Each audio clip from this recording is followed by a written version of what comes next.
this morning. I'm Sarah Colvin, and joining me on the phone, I welcome our Cape and Island State Senator, Dan Wolf. Senator Wolf, good morning. Good morning, Sarah. Happy New Year to you and to all of the listeners. Happy New Year to you as well. So we're at the beginning of a new year, and this is always a good time to kind of take stock and say, okay, what are the issues that are going to take center stage for the next 12 months? And I wanted to take this opportunity to talk with you, Dan, a little bit about what you see as priorities for 2015. So right off the gate, let's talk a little bit about what you think are the most important issues that we're going to be dealing with in the next few months.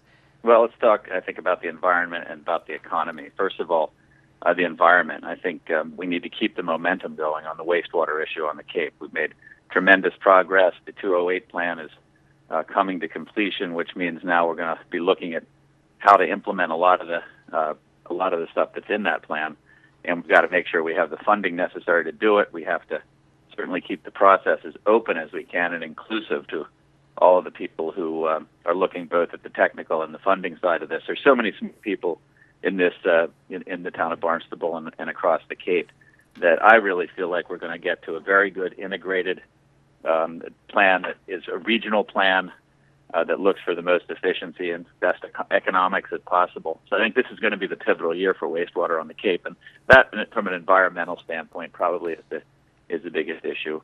Certainly. I think the economy still isn't working for too many people. So, I think the minimum wage increase, which went into effect a few days ago, is a step in the right direction. That's going to put a lot more money into circulation down here on the Cape and Islands and across the state. But still, a $9 an hour minimum wage or up, we know is not a livable wage. And again, the average income here on the Cape and in Barnstable is still over 10% below the state average wage. So we have our economic challenges here. Cost of living is high, housing is high, and incomes are relatively low. So that's an important issue. Locally, as far as economic development, certainly the tourism industry is big. Fishing industry, really, we need to continue to pay attention to both traditional fishing, because that's under a lot of stress. As we know, a lot of the stocks have fallen. But aquaculture, a bright light, I think, in the region. Absolutely. And we're going to be doing some good work on that as well. So I could go on all day about the priorities, but wastewater, the economy, and of course we're going to be continuing the dialogue about another bridge, either replacing the existing bridges or an additional bridge, because I'm heading up to Boston today, and I'm anticipating that I'll be sitting for up to an hour waiting to get off Cape, which is really unacceptable in the middle of winter. In January, absolutely, and it certainly, there's a lot of traffic going on over those bridges, and to look at a new solution, especially in the wake of all the work that needs to be done, the maintenance work on those bridges that were built in the 1930s, a different time than it is these days.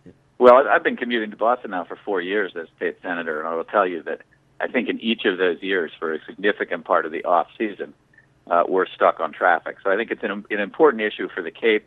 Those two bridges are a lifeline. They're 80 years old.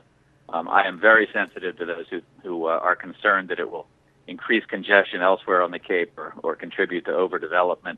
I don't happen to believe that to be the case, but I certainly understand those concerns, and I think we need to address them and have a good regional dialogue about it. Indeed. Senator Wolf, can we talk a little bit about public health and public safety as well? I think that the substance abuse issue is certainly something that's going to continue to cause problems here in our region. Is that something that you think, at least from a legislative standpoint, that more can be done to help solve the problem? Sure, and I think you're seeing some great leadership step forward. I was in an event on Saturday night at the Yarmouth Cultural Center, which there's some great community folks that are involved bringing people together. There were just some heartbreaking stories about families that have lost loved ones. There were addicts in recovery who spoke.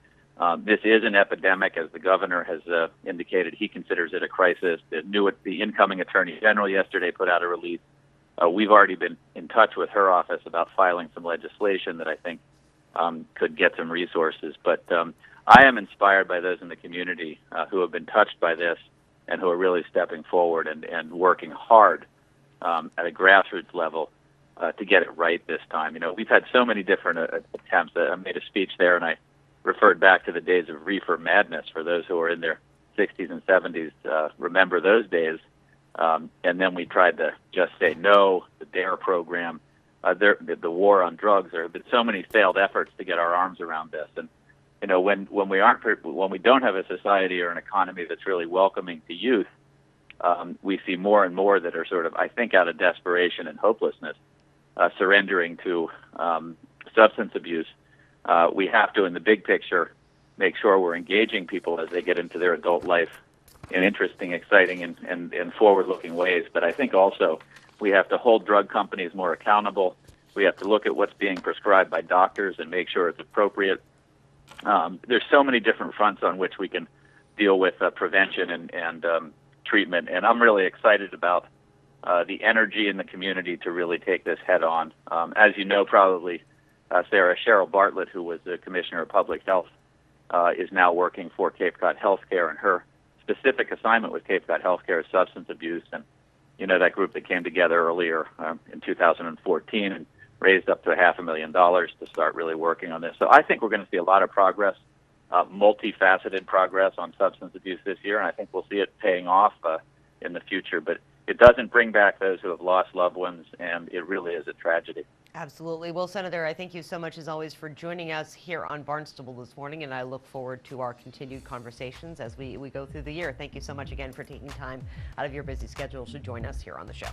Thanks, Sarah. It's going to be an exciting year. I look forward to sharing it with you. Absolutely. Thank you so much, and we will talk with you in a couple of weeks. Have a great day. Take care. Bye-bye. Cape and Island State Senator Dan Wolf joining us here on Barnstable.